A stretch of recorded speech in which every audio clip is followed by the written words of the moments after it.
Hi everyone, this is Ashwin. मैं स्वागत करता हूं आप सभी का आज के इस सेशन में, जो कि ईडियम्स एंड फ्रेजेस पे बेस्ड है। जैसा कि आप देख सकते हैं कि ये इस सीरीज़ का सेशन नंबर 9 है, विच मीन्स कि 8 सेशन ऑलरेडी हो चुके हैं।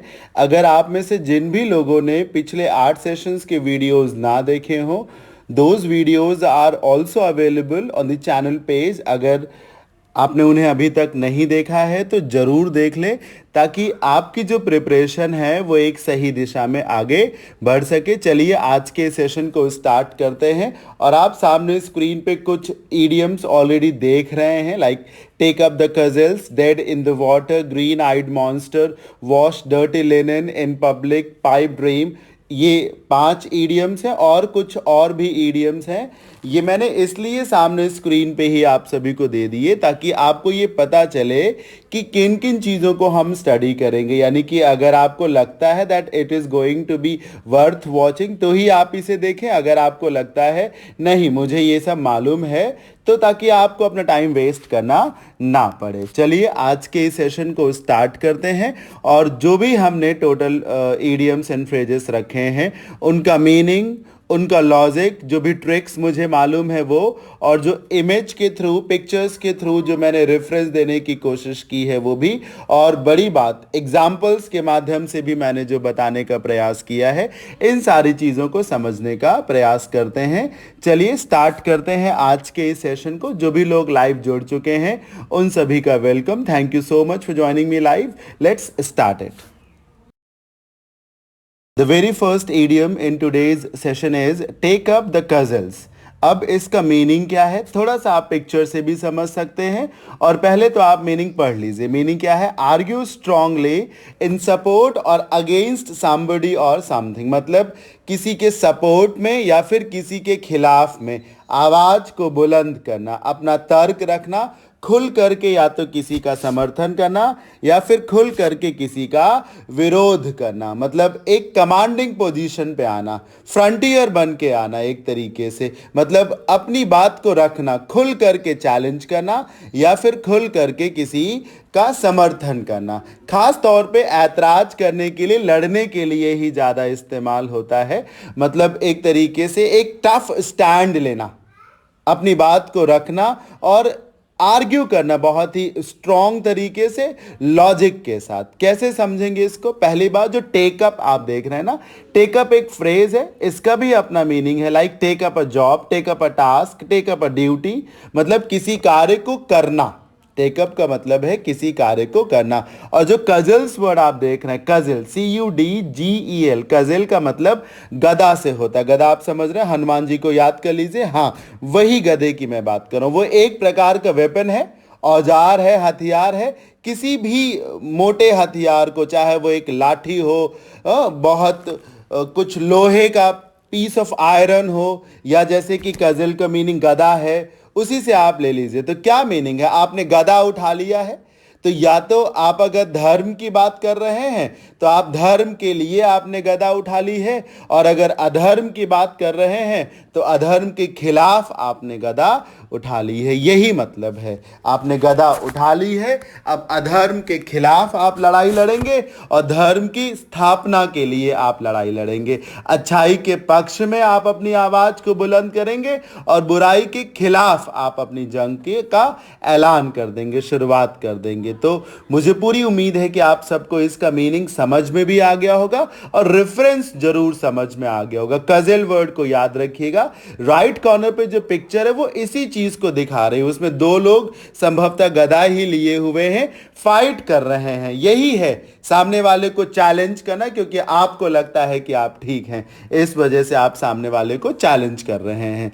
मीनिंग एग्जांपल पढ़िए। Environmental groups have taken up the cudgels against multinational companies in the country. जो एनवायरमेंटल ग्रुप्स हैं, मतलब वो लोग जो पर्यावरण के रक्षण के लिए, उसके संरक्षण के लिए काम करते हैं, they have taken up the cudgels against, मतलब उन्होंने मल्टीनेशनल कंपनीज के खिलाफ आवाज बुलंद करनी शुरू कर दी है, जंग का ऐलान कर दिया है। यह है टेक अप द कजल्स का मीनिंग, जंग का ऐलान कर देना, ऐतराज करना, आवाज को बुलंद करना। एग्जाम्पल नंबर 2 भी देखिए, our team leader has taken up the cudgels for us. अब इसमें टेकन अप द कजल्स के बाद फॉर लगा दिया गया है। इन द अर्लियर एग्जाम्पल आपने देखा था टेकन अप द कजल्स के बाद अगेंस्ट, तो उधर आप खिलाफ में लड़ाई लड़ रहे थे और इधर जब फॉर लग गया तो किसी के पक्ष में लड़ाई लड़ी जाएगी। कैसे? Regarding the head office decisions to stop giving bonuses, तो जो हमारे टीम लीडर हैं उन्होंने हम लोगों की तरफ से जंग का ऐलान कर दिया है, नारा बुलंद किया है, आवाज उठाई है, क्योंकि हेड ऑफिस का ये डिसीजन आया है कि अब हम लोगों को बोनस नहीं मिलेगा। तो जो हमारे टीम लीडर हैं उन्होंने हमारे पक्ष में आवाज उठाई है, हमारे पक्ष में नारा दिया है, ऐतराज किया है हेड ऑफिस के इस डिसीजन को लेकर। So this was idiom number 1, take up the cudgels, which means to argue either in support of somebody और समथिंग और अगेंस्ट समबडी और समथिंग। चलिए आगे बढ़ते हैं और ईडियम नंबर 2 को देखते हैं। नंबर 2 पे जो वर्ड है, it is not an idiom, it is a phrase actually, rule out. अब कैसे फ्रेज है? रूल एक वर्ब है और आउट एक एडवर्ब के तरीके से यूज हो जाएगा। जब भी कभी वर्ब के बगल में कोई एडवर्ब लगाया जाए या वर्ब के बगल में कोई प्रेपोजिशन रख दिया जाए तो उस स्ट्रक्चर का, if it carries a particular meaning, वो स्ट्रक्चर, तो इसका मतलब है that is a phrasal verb. तो rule out is a phrasal verb, बहुत ही कॉमन फ्रेज है, आप इसको जरूर याद कर ले क्योंकि इसके बहुत दर्शन होंगे, बार बार टाइम एंड अगेन आप इसे यूज करते ही रहेंगे। रूल आउट का मीनिंग क्या है? टू डिनाई, रिबट और रिफ्यूट, मतलब खंडन करना, ऐतराज व्यक्त करना, मना करना। किसी ने कुछ कहा, आपने कहा नहीं ये बात झूठी है, गलत है, संभावना होने से इनकार कर देना। किसी ने कोई आरोप लगाया या फिर पूछा कि क्या ये मामला सच है, क्या ये सत्य है, तो आपने रूल आउट कर दिया, मतलब ये झूठ है, ये बात बिल्कुल सरासर गलत है। रूल आउट करने का ये मतलब है डिनाई करना, रिबट करना, रिफ्यूट करना। अब वैसे तो कोई स्ट्रॉन्ग मेजर नहीं है इसे याद करने का। देखिए कुछ लोग आपको बताते हैं कि नहीं ऐसे करिए ऐसे याद हो जाएगा, मैं ऐसा नहीं करने वाला। मैं जानता हूं कि रूल आउट को याद करने का कोई स्ट्रॉन्ग मैसेज नहीं है, कोई स्ट्रॉन्ग मेथड नहीं है। हाँ जरूर थोड़ा सा तरीका है, वो सुन लीजिए आप। देखिए एक कॉमन फ्रेज है rule over. Rule over somebody का मतलब है, रूल ओवर सम प्लेस का मतलब है शासन करना किसी व्यक्ति या किसी स्थान विशेष पर। रूल का मतलब ही होता है शासन करना, तो जब रूल ओवर का मतलब है शासन करना, तो रूल आउट, आउट से चीजें बाहर हो गई, तो आपने खंडन कर दिया, मना कर दिया, नहीं ये बात तो नियम के विपरीत है, ये बात तो सत्य ही नहीं है। तो इस तरीके से आप रूल आउट के मीनिंग को चाहे तो समझ सकते हैं। तो what do you mean by rule out? It means to deny, it means to rebut और रिफ्यूट। चलिए एग्जाम्पल पढ़िए। The main opposition party ruled out any possibility of coming along with the government on newly formed labour laws. जो अभी अभी नए labour laws बनाए गए हैं, एक चर्चा चल रही है समाज में, सोसाइटी में, लोगों के बीच में कि जो ऑपोजिशन है यानी कि जो विपक्षी दल है वो सरकार के साथ है। कम अलोंग विद समबडी का मतलब है सपोर्ट करना, समर्थन करना। सरकार ने जो नए लेबर लॉज बनाए हैं, ये चर्चा चल रही है, लोग ऐसी आशंका व्यक्त कर रहे हैं कि विपक्षी पार्टी ने जो है वो सरकार का न्यूली फॉर्म्ड लेबर लॉज पे समर्थन किया है। तो जो ऑपोजिशन वाली पार्टी है उसने ऐसी आशंकाओं पर पूर्ण विराम लगाया है, ऐसी आशंकाओं का खंडन किया है, मना किया है, बोला है कि ये जो खबरें हैं ये सरासर गलत हैं, हम सरकार का समर्थन नहीं करने जा रहे हैं on the newly formed labour laws. तो रूल आउट किया है इस एलिगेशन का। एग्जाम्पल नंबर 2 देखिए, China has time and again is a phrase, मतलब बार बार, ruled out that the allegations made by the world countries that कोविड-19 वाज ओरिजिनेटेड देयर। ये दुनिया भर के देश आरोप लगा रहे हैं, सबसे ज्यादा अमेरिका फ्रंट पे आकर के ये बार बार कह रहा है कि China is responsible for this pandemic कोविड-19, लेकिन चाइना ने बार बार इस बात को मना किया है, खंडन किया है कि ये जो वर्ल्ड कंट्रीज ये आरोप लगा रही, एलिगेशंस का मतलब आरोप, कि कोविड-19 यानी कि जो कोरोना वायरस है ये चाइना के ही शहर में, चाइना में ही इसकी शुरुआत हुई थी, वहीं से ये वायरस आया है। चाइना ने इस बात का खंडन किया है, एक बार नहीं बल्कि बार बार। This was example number 2। मैंने दोनों ही एग्जाम्पल जो हैं वो प्रेजेंट सिनारियो को लेकर ही दिए हैं, क्योंकि अभी अभी केंद्र सरकार ने और कुछ राज्य सरकारों ने लेबर लॉज में कुछ इंपॉर्टेंट चेंजेस किए हैं, और चाइना वाली भी न्यूज़ जो है वो हाल फिलहाल की ही है। चलिए आगे बढ़ते हैं और ईडियम नंबर 3 देखते हैं। Idiom number 3 is dead in the water. Dead in the water का मीनिंग क्या है, पढ़िए। Unable to function or produce movement, मतलब एक तरीके से कोई काम ना कर पाना, आगे ना बढ़ पाना, जहां पर आप फंस गए हैं, जैसी स्थिति में बंध गए हैं वैसी ही स्थिति में बंधे रहना, आगे ना बढ़ पाना। This is called dead in the water. कई बार ऐसा होता है जैसे कि खेत में पानी लगाया गया हो और पैर धंस रहे हो तो आप फंस जाते हैं, आगे नहीं बढ़ पाते हैं।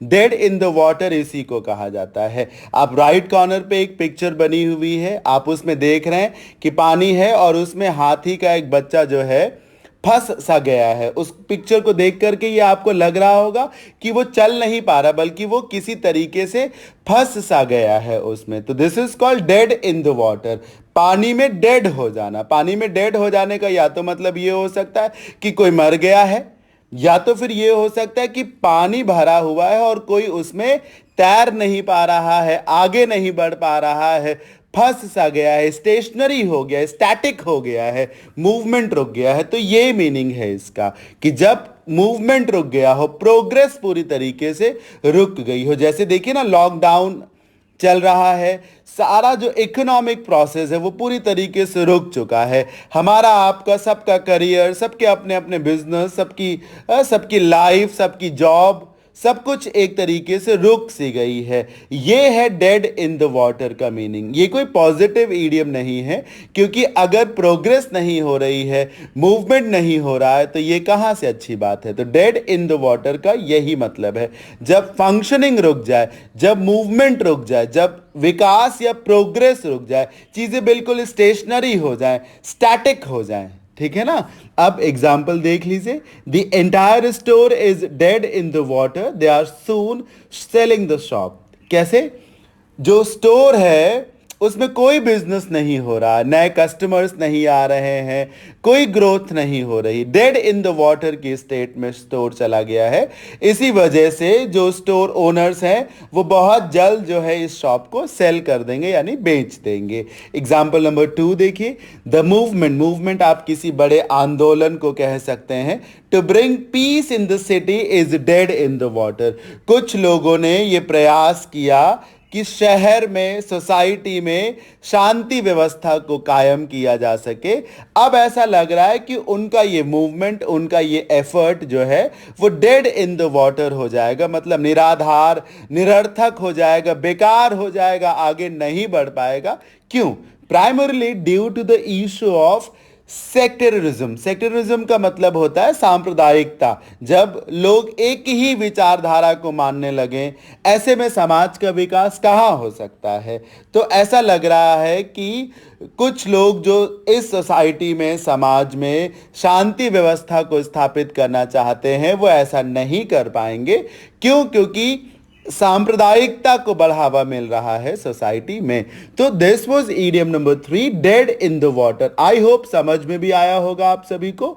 मैंने जो तरीका इस्तेमाल किया, जो पिक्चर दिखाई है आपको, उससे और अच्छे से समझ में आया होगा कि डेड इन द वाटर का मतलब पानी में कोई फंस जाए, तैर ना पाए किसी तरीके से, तो वो डेड इन द वाटर की स्टेट हो जाएगी। मूवमेंट जब रुक जाए, प्रोग्रेस रुक जाए, ग्रोथ रुक जाए, चीजें बिल्कुल स्टेशनरी या फिर स्टैटिक हो जाए। चलिए आगे बढ़ते हैं और ईडियम नंबर 4 को देखते हैं। Let's come to idiom number 4। It is green eyed monster. देखिए, ग्रीन आइड मॉन्स्टर से मिलता जुलता ईडियम हम पिछले एक सेशन में, पॉसिबली लास्ट सेशन में, यानी कि सेशन नंबर 8 में आपको मैं पढ़ा चुका हूं, and it was green with envy. Green with envy, देखिए सिमिलर फ्रेज में लिखा भी हुआ है। तो अगर आपको ग्रीन विद एनवी का मीनिंग मालूम है, जो कि मैं पढ़ा भी चुका हूं, तो मुझे आपको ग्रीन आइड मॉन्स्टर का मीनिंग बताने की कोई आवश्यकता नहीं होगी। ग्रीन विद एनवी का मीनिंग था ईर्ष्यालु होना, जेलस होना। सिमिलरली ग्रीन आइड मॉन्स्टर का भी यही मतलब है, ईर्ष्यालु होना, जेलस होना। देखिए, एक बहुत ही लाइट हार्टेड, एक लाइट ईडियम है ये, आप बहुत इसे स्ट्रॉन्ग ना समझे, क्योंकि इसमें मॉन्स्टर वर्ड यूज हुआ है, जिसका मतलब राक्षस से है। तो आपको ये लग सकता है जो बहुत खूंखार हो, गलत हो, जो नुकसान पहुंचाएगा, तो not like that. Green eyed monster का मतलब है somebody who is jealous of you, somebody who has jealousy with you, ये मतलब है ईर्ष्या रखना, ईर्ष्यालु होना। अब मैं आपको बताऊं कि इसका रेफरेंस क्या है। ग्रीन विद एनवी को पढ़ाते समय मैंने बताया था कि ग्रीन आइड मॉन्स्टर और ग्रीन विद एनवी, ये दोनों ईडियम्स शेक्सपियर ने अपने कुछ प्लॉट्स में, अपने कुछ प्लेज में यूज किए थे, खास तौर पे ग्रीन आइड मॉन्स्टर को। और वहां पर उन्होंने ग्रीन आइड मॉन्स्टर को एक जेलस पर्सन के लिए इस्तेमाल किया था। To give a reference of a jealous person he used green eyed monster called phrase. तो वहीं से इसका मीनिंग आ गया, if somebody is a green eyed monster, तो आप उसे एक जेलस पर्सन कहेंगे। याद हो गया होगा, मुझे उम्मीद है समझ में आ गया होगा। इसका सिर्फ यही रेफरेंस है, ग्रीन आइड मॉन्स्टर का इतना ही रेफरेंस है जो शेक्सपियर ने अपने प्ले में ग्रीन आइड मॉन्स्टर को यूज किया एक जेलस पर्सन को दिखाने के लिए। तो वहीं से मीनिंग आ गया, if somebody is a green eyed monster, he is a person who has strong और extreme jealousy with you. somebody who is extreme jealous of somebody else, इसको कहा जाता है। पढ़िए, extremely jealous of another person, extremely jealous of another person, ये है green eyed monster का meaning. चलिए एग्जाम्पल नंबर 1 देखिए। His colleagues were like green eyed monsters when John was delivering such an outstanding speech. जब John इतनी बढ़िया speech को deliver दे रहा था, बहुत ही जबरदस्त भाषण जॉन दे रहा था, ऐसे में उसके कलीग्स क्या थे? उसके कलीग्स बहुत ईर्ष्या रखने लगे, बहुत उन्हें अंदर से खराब लग रहा था। वो ये सोचने लगे कि यार हम इतना अच्छा भाषण नहीं दे सकते। And look at this man John, such an outstanding speech he is delivering. तो ऐसा देखकर उन जॉन के कलीग्स के मन में एक ईर्ष्या का भाव आ गया। They were like green eyed monsters. Example number 2 देखिए। Salil behaved like a green eyed monster when he saw my brand new car. जब सलील ने मेरी ब्रांड न्यू कार देखी तो उसके मन में बहुत ज्यादा ईर्ष्या आ गई। ही became a green-eyed monster. He started behaving like a green-eyed monster after seeing my brand new car. तो ये था idiom नंबर 4, green-eyed monster, जिसका मीनिंग होता है ईर्ष्या रखने वाला व्यक्ति। इसका रेफरेंस शेक्सपियर के प्ले से आया है, जहां पर उन्होंने ग्रीन आइड मॉन्स्टर को एक जेलस पर्सन को रेफरेंस देने के लिए यूज किया था। तो वहीं से हम अब इसका मीनिंग एक जेलस पर्सन के लिए यूज करते हैं। आगे बढ़ते हैं और ईडियम नंबर 5 पढ़ते हैं। 5वां ईडियम है spend a fortune. Spend a fortune का मीनिंग पढ़िए, to spend a lot of money on something, मतलब किसी वस्तु को खरीदने के लिए बहुत अधिक पैसों का इस्तेमाल करना या बहुत अधिक पैसे खर्च करना, ये इसका मीनिंग है। अब आप इस मीनिंग को समझेंगे कैसे। स्पेंड मतलब खर्च करना, फॉर्च्यून मतलब भाग्य, और भाग्य का सर सीधा संबंध ऐशो आराम से है, सुख से है, सुविधाओं से है, और सुख सुविधाओं का सीधा संबंध सर रुपए पैसे है। तो जब आप किसी चीज को पाने के लिए सुख सुविधाओं को खर्च कर रहे हैं, सुख सुविधाओं को दान क्या कहेंगे, सुख सुविधाओं को दांव पे लगा रहे हैं, यानी कि पैसे को खर्च कर रहे हैं, जो आपका पोसेशन है, जो आपके पास संपत्ति है, जो रुपया पैसा है आपके पास, उस पैसे को खर्च करें, this is called to spend a fortune. Sir इसके लिए इस इडियम में कभी कभी स्पेंड अ फॉर्च्यून की जगह पे अ फॉर्च्यून भी आता, PAY पे अ फॉर्च्यून, कभी कभी कॉस्ट अ फॉर्च्यून भी आता है, मतलब cost of Fortune, COST cost of Fortune.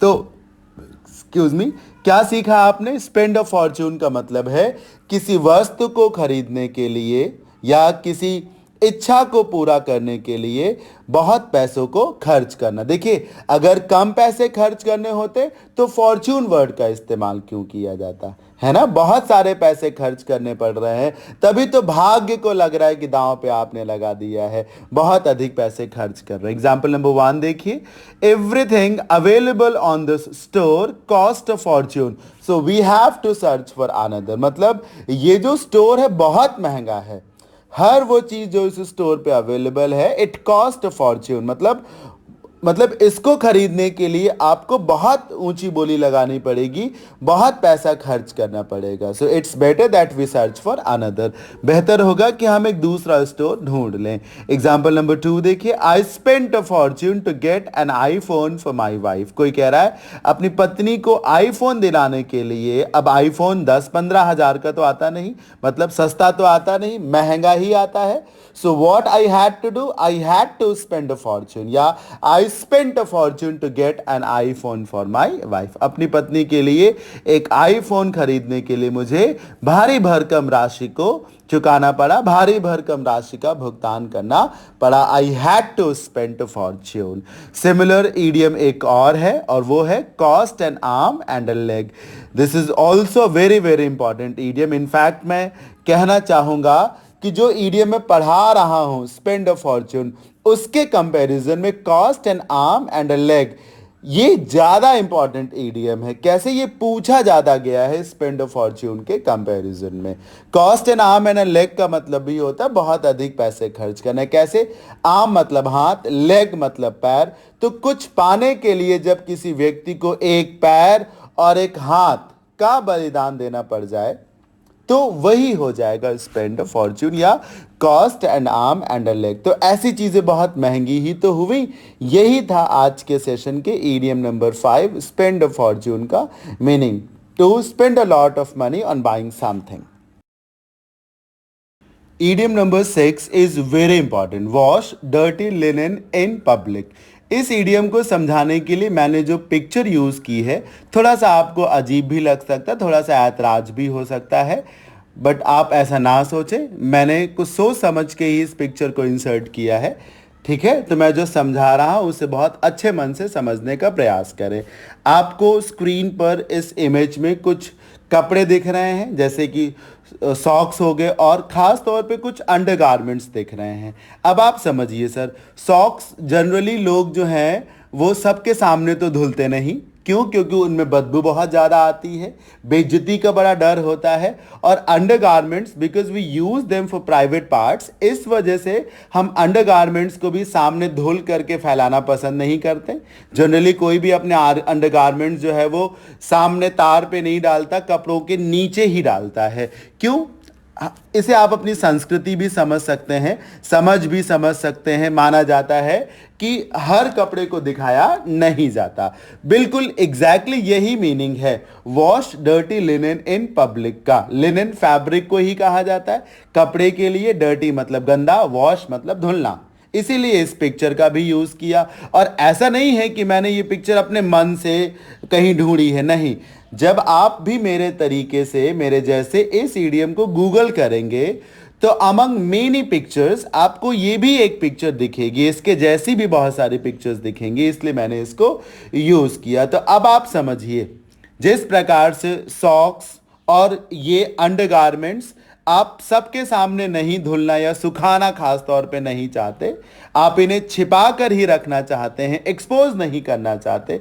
ठीक उसी तरीके से ही wash dirty linen in public का मतलब है वो चीजें जिन्हें सीक्रेट ही रखना चाहिए, जिन्हें प्राइवेट ही रखना चाहिए, क्योंकि वो प्राइवेट अफेयर है, क्योंकि वो घर की बात है।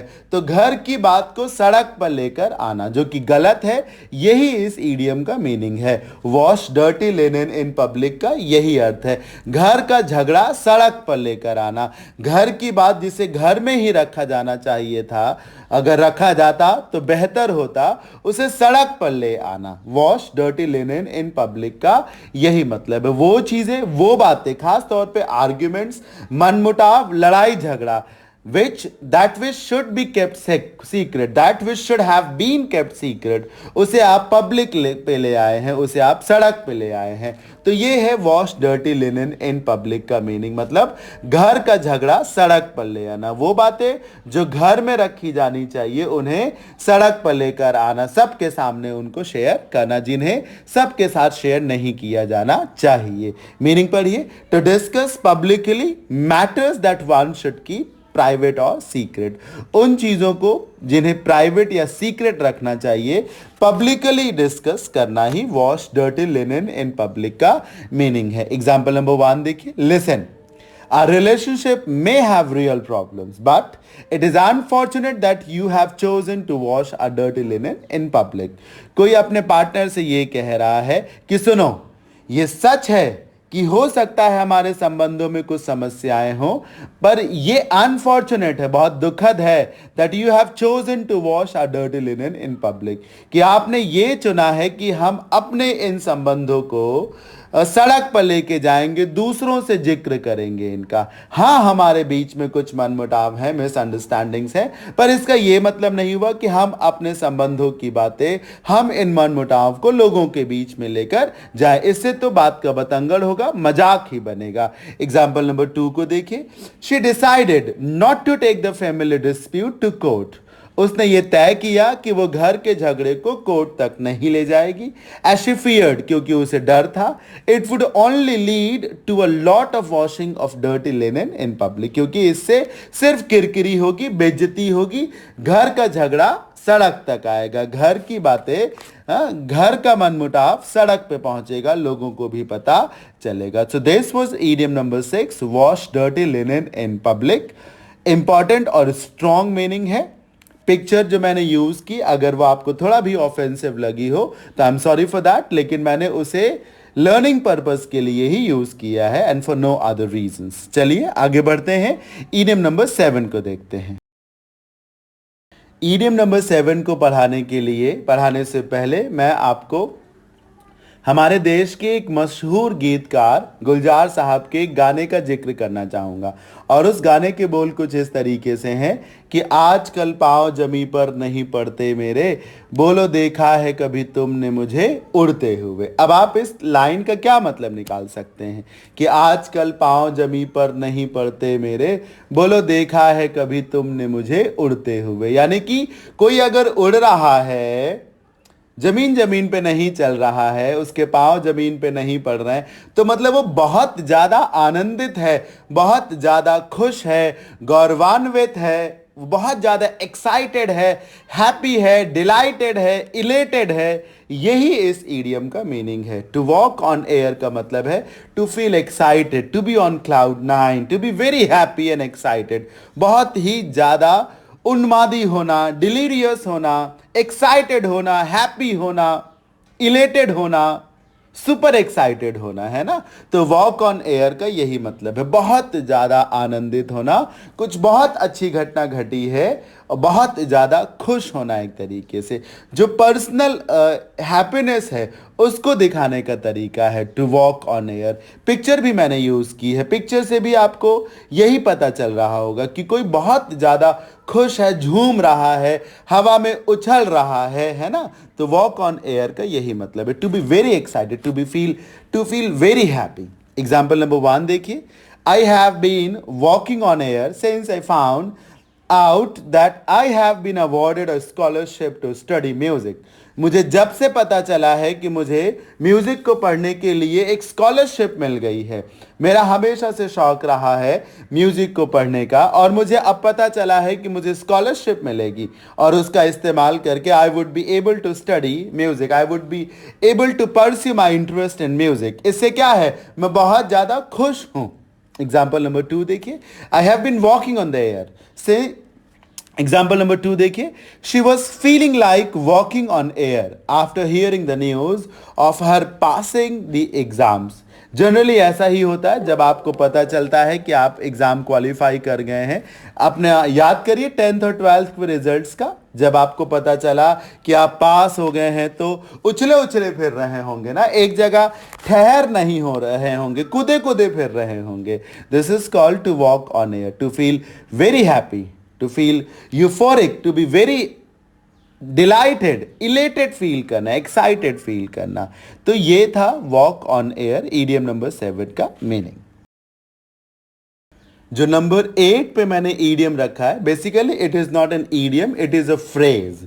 तो जो नंबर 8 पे मैंने फ्रेज रखी, it is take for granted. Generally take for granted में टेक के बाद में या तो टेक समथिंग या फिर टेक समबडी। कैसे?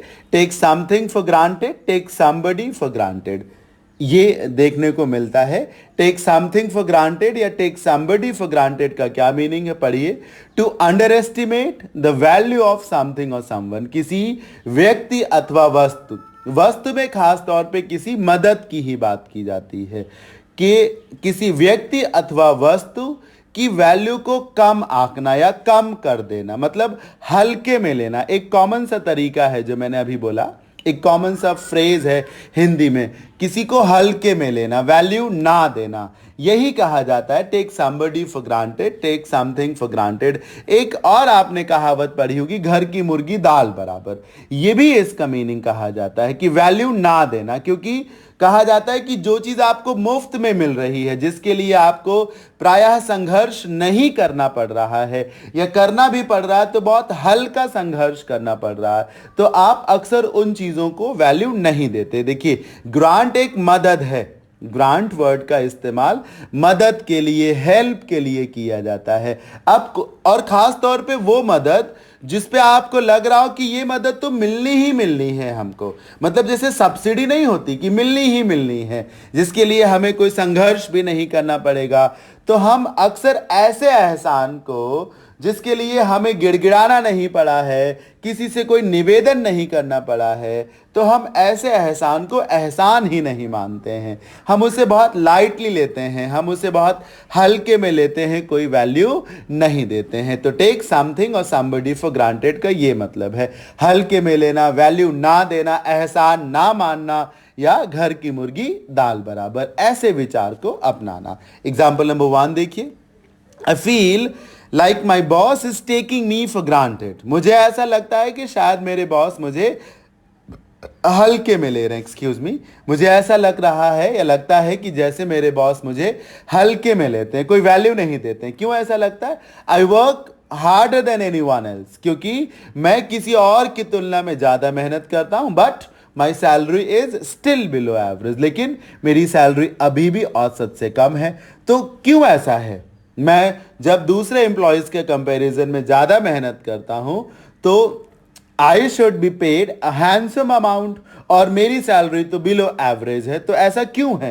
क्योंकि संभवतः मेरे बॉस को लगता है कि अगर मैं इसे निकाल दूंगा तो इसके पास कोई दूसरा ऑप्शन नहीं होगा, he would not be able to find another job for himself. तो this is why I believe that my boss takes me, और my boss is taking me for granted. मेरे बॉस मुझे हल्के में ले रहे, मेरी कोई वैल्यू नहीं दे रहे हैं।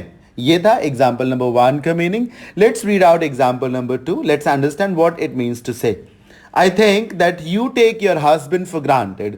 मुझे ऐसा लगता है कि शायद आप अपने पति को हल्के में लेती हैं, कोई खास वैल्यू उन्हें नहीं देती हैं। क्यों ऐसा लगता है?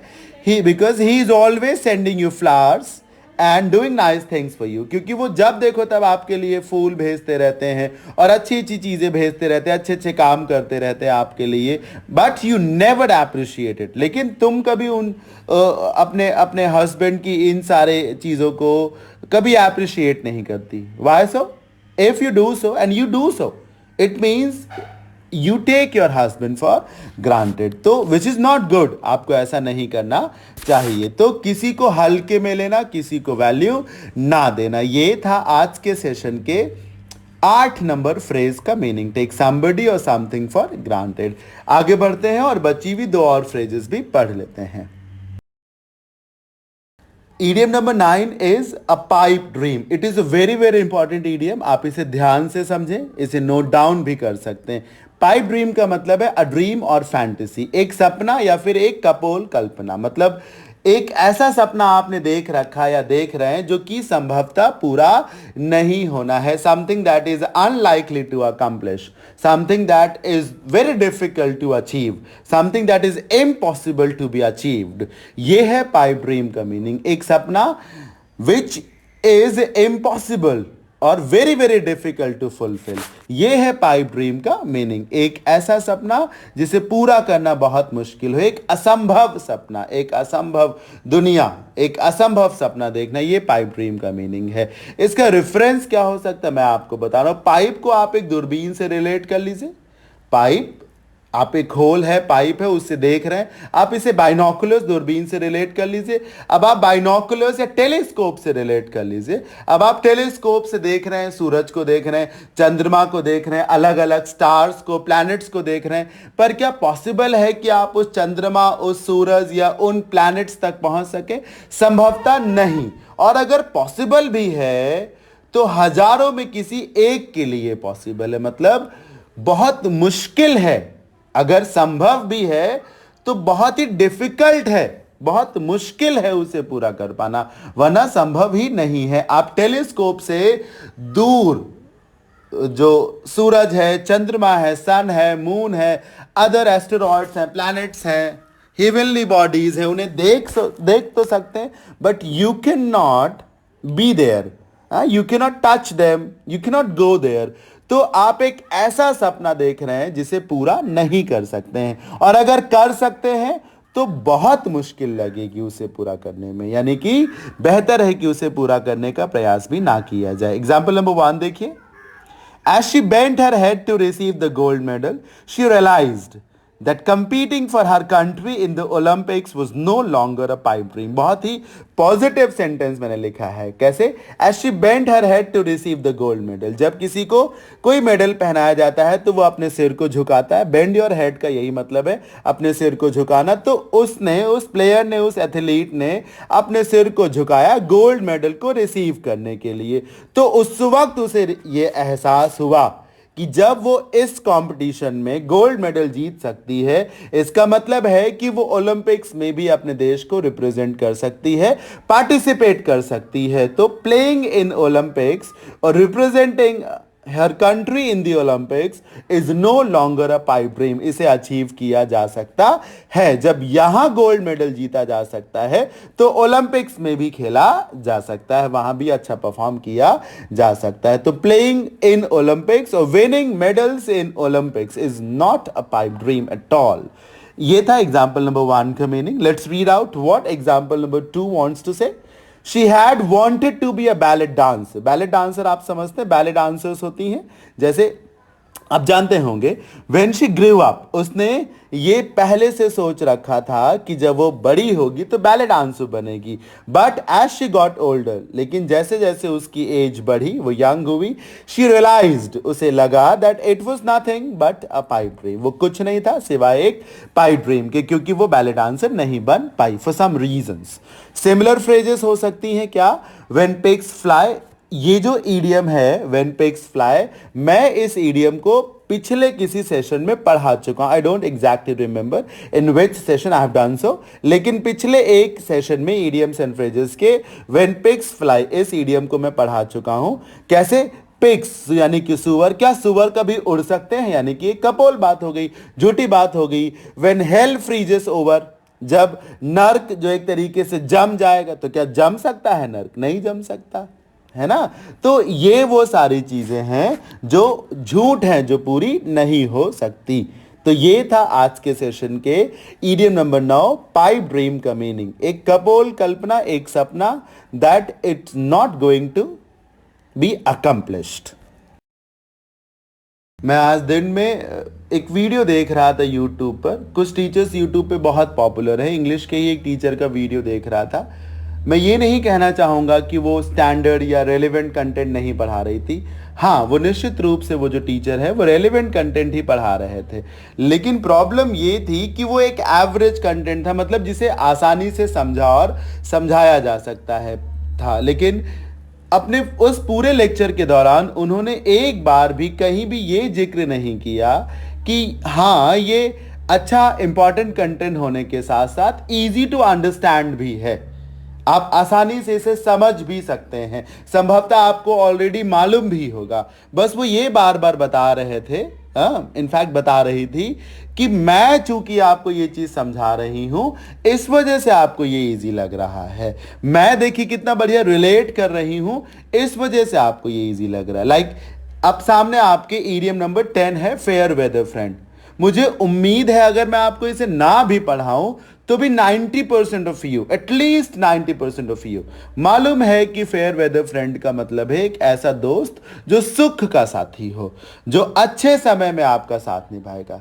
तो अगर मैं इस चीज को एक्नॉलेज ना करूं, ना बताऊं कि ये इंपॉर्टेंट रेलेवेंट होने के साथ साथ इजी टू अंडरस्टैंड भी है, तो मैं सिर्फ और सिर्फ अपने आप को ही क्रेडिट दे रहा हूं। मैं सिर्फ ये बता रहा हूं कि हाँ, मेरी वजह से इजी लग रहा है। This is not true sir, ये इजी है। हाँ, मैं इसलिए इसको पढ़ा रहा हूं क्योंकि ये इंपॉर्टेंट जरूर है। बीइंग अ टीचर मेरी जॉब सिर्फ इतनी है कि मैं आपके आगे, आपके सामने इंपॉर्टेंट और रेलेवेंट कंटेंट लेकर आऊं, irrespective of it being either easy और डिफिकल्ट, चाहे वो टफ हो चाहे वो इजी हो। जो इंपॉर्टेंट है मुझे उसे पढ़ाना है, मतलब पढ़ाना है। तो कुछ टफ भी आपको दिखेगा, कुछ इजी भी आपको दिखेगा।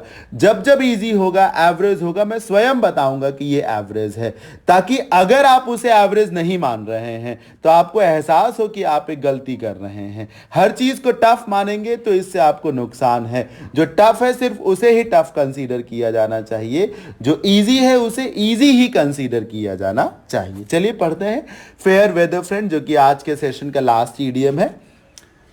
एक ऐसा व्यक्ति जो रिलायबल ना हो, क्यों? क्योंकि वो व्यक्ति अच्छे दिनों में तो आपको साथ देगा, लेकिन जब भी अच्छे दिन नहीं आएंगे, जब भी खराब दिन होंगे, सुख अच्छे दिन नहीं होंगे, वो उस वक्त आपका साथ नहीं निभाएंगे। जो अच्छे मौसम का साथी हो, जब तूफान आंधी आए तो वो पहले ही भाग जाए, फेयर वेदर फ्रेंड कहा जाता है। जैसे एक कहानी आपने पढ़ी होगी कि दो दोस्त एक जंगल में जा रहे होते हैं, अचानक से एक शेर के दहाड़ने की आवाज आती है।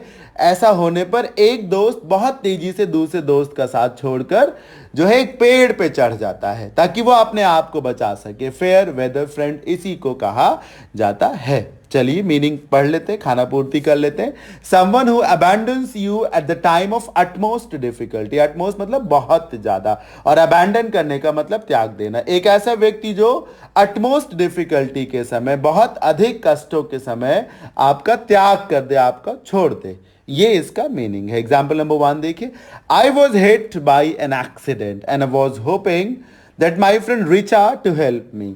मुझे चोट लग गई एक एक्सीडेंट में और मैं ये उम्मीद कर रहा था कि मुझे मेरी फ्रेंड रिचा के द्वारा मदद दी जाएगी, but she is really just a fair weather friend. लेकिन वो मतलब की साथी है, उसने मेरी कोई मदद नहीं की। Example number 2, Richard always had to deal with मतलब हैंडल करना, पेश आना, मैनेज करना ऑल ऑफ हिज सिचुएशंस और ट्रबल्स बाय हिमसेल्फ। रिचर्ड हमेशा अपनी सारी परिस्थितियों को स्वयं ही निपटता है, स्वयं ही उन्हें हैंडल करता है। Why so? Because all his friends are fair weather friends, क्योंकि उसके जितने भी दोस्त हैं सब सुख के साथी हैं, सब मतलब के दोस्त हैं। तो this was the last idiom of today's session. देखिए, मैंने इस पूरे सेशन के दौरान एक बार भी आपसे नहीं कहा कि आप इस वीडियो को लाइक करें, ज़्यादा से ज़्यादा शेयर करें, जैसा कि बड़े बड़े टीचर्स करते हैं जिनके एक ही समय में थाउजेंड्स के आसपास लोग देख रहे होते हैं। पर मैंने आपसे ये सारी गुजारिश नहीं की, क्योंकि मैं सिर्फ पढ़ाने में ही यकीन रख रहा था, मैं पढ़ाना ही चाह रहा था आपको। हाँ, लेकिन अगर आपको ये सेशन अच्छा लगा है तो ज़्यादा से ज़्यादा प्रमोट करें। Like everybody else, I also want to see more and more views on my videos. तो आप ज़्यादा से ज़्यादा इसे प्रमोट करें। अगर अच्छा लगा हो तो लाइक करें, बहुत अच्छा लगा हो तो अपना कमेंट भी दें, अपना प्रेशियस कमेंट भी दें। हाँ, अगर आपको अच्छा नहीं लगा है, आपको आज़ादी है तो डिसलाइक, लेकिन तब आप मुझे ये भी बताएं कि आपकी क्या एक्सपेक्टेशन है, कहाँ पर मैंने गलत पढ़ाया या कहाँ पर आपकी एक्सपेक्टेशन से के मुताबिक नहीं पढ़ाया, where my performance was not up to the mark, where it was below the mark, ये भी मुझे बताएं। चलिए, आज के लिए, अभी के लिए इतना ही। अपना अपना ध्यान रखें और कल पॉसिबली हम ट्रांसफॉर्मेशन ऑफ सेंटेंसेस का सेशन लेकर आएंगे। लंबे समय से वो पाइपलाइन में है, पाइप ड्रीम नहीं है, पाइपलाइन में है, तो पॉसिबली कल उस सेशन को जरूर लिया जाएगा, कल पढ़ाया जाएगा। चलिए, आज के लिए, अभी के लिए इतना ही। आप सभी लोग अपना अपना ध्यान रखें, घर पे रहें, सुरक्षित रहें। Have a good night, sleep tight. Thank you so much, bye bye, take care.